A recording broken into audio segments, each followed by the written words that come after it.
Nah, lalu apa aja sih dari fungsi-fungsi leukosit sendiri? Yang pertama, yaitu bisa menghancurkan kuman atau benda asing yang masuk ke dalam darah dengan cara fagositosis, yaitu dengan menelan atau menghancurkan. Yang kedua, yaitu ia mampu mengangkut lemak dan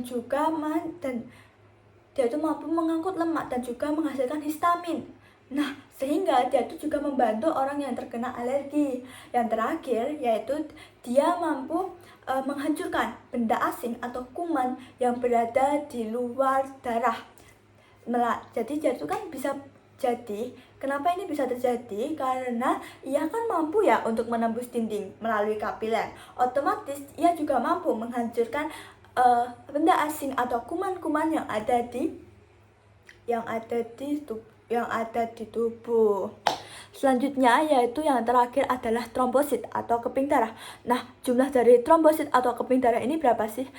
Ya, jumlahnya yaitu sekitar 200.000 hingga 400.000 milimeter kubik darah.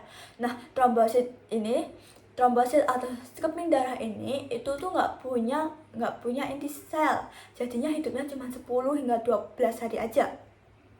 Kemudian ia tuh berukurannya lebih kecil daripada darah-darah lain. Kemudian dia tuh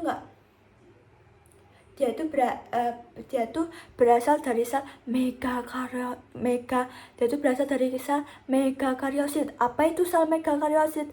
Jadi sel megakariosit itu adalah sel terbesar yang menghasilkan trombosit. Dan yang terakhir yaitu dia tuh memiliki bentuk yang nggak beraturan dan nggak berwarna, sehingga warna yang ia hasilkan yaitu bening. Nah, kita kan udah bahas tentang darah ya. Lalu kita bakalan bahas apa sih pembekuan darah itu? Pembekuan darah Nah, kita kan udah membahas tentang sel-sel darah ya. Lalu teman-teman tahu nggak sih gimana sih proses dari pembekuan darah? Nah, sebelum aku jelasin gimana sih proses pembekuan darah itu, aku mau kasih contoh ke teman-teman.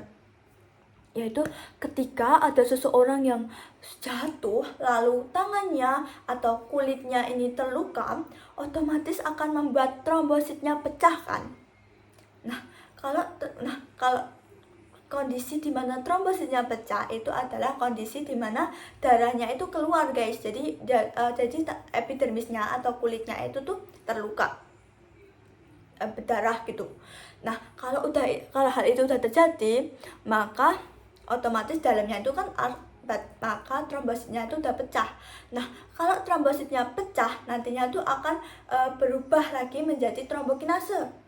Lalu lalu dengan bantuan dari vitamin K sama kalsium, trombokinase itu berubah menjadi protombin. Lalu protombin itu akan berubah lagi menjadi trombin. Kalau trombin sudah diproses, maka akan berubah lagi menjadi fibrinogen. Fibrinogen nantinya akan menghasilkan fibrin. Apa itu fibrin? Fibrin yaitu serabut-serabut kecil. Nah, kalau udah ada serabut-serabut kecil, maka lukanya tadi akan tertutup seperti itu. Nah, lalu gimana ya kalau ada seseorang yang darahnya nggak bisa berhenti sampai meninggal? Nah, itu namanya adalah penyakit hemofilia, yaitu disebabkan oleh kelainan sih teman-teman. Jadi bisa faktor dari keturunan.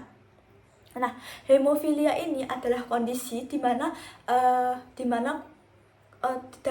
dalam pembuluh darahnya itu tidak bisa menghasilkan fibrin atau serabut-serabut kecil tadi, sehingga darahnya itu nggak akan berhenti. Kalau nggak ada serabut-serabut kecil tadi, itu nggak akan memberhentikan darahnya, guys. Jadi kulit ini tuh nggak bakalan tertutup gitu. Nah, kalau kalau seseorang terkena penyakit hemofilia ini, otomatis kemungkinan hidupnya itu sangat kecil. Karena kalau bayangin aja teman-teman, kalau ia jatuh sekali aja, walaupun lukanya sekecil ini, tapi kalau keluar terus-menerus, itu pasti ia akan kehilangan darah kan, dan otomatis akan kehilangan nyawa. Seperti itu teman-teman. Nah, kita kan udah membahas mekanisme pembekuan darah juga ya. Nah, lalu kita akan membahas penggolongan darah. penggolongan darah itu sebenarnya hanya dibedakan oleh protein yang terkandung di dalamnya. Tapi sebelum itu aku mau tanya ke teman-teman, golongan darah itu ada berapa sih? Ya, ada 4, yaitu golongan darah A, golongan darah B, golongan darah AB, sama golongan darah O. Nah, hal yang membedakan mereka adalah protein yang terkandung di dalamnya kan. Otomatis ada 2 protein nih, yaitu antigen sama agglutinogen. Yang pertama ada antigen. Antigen itu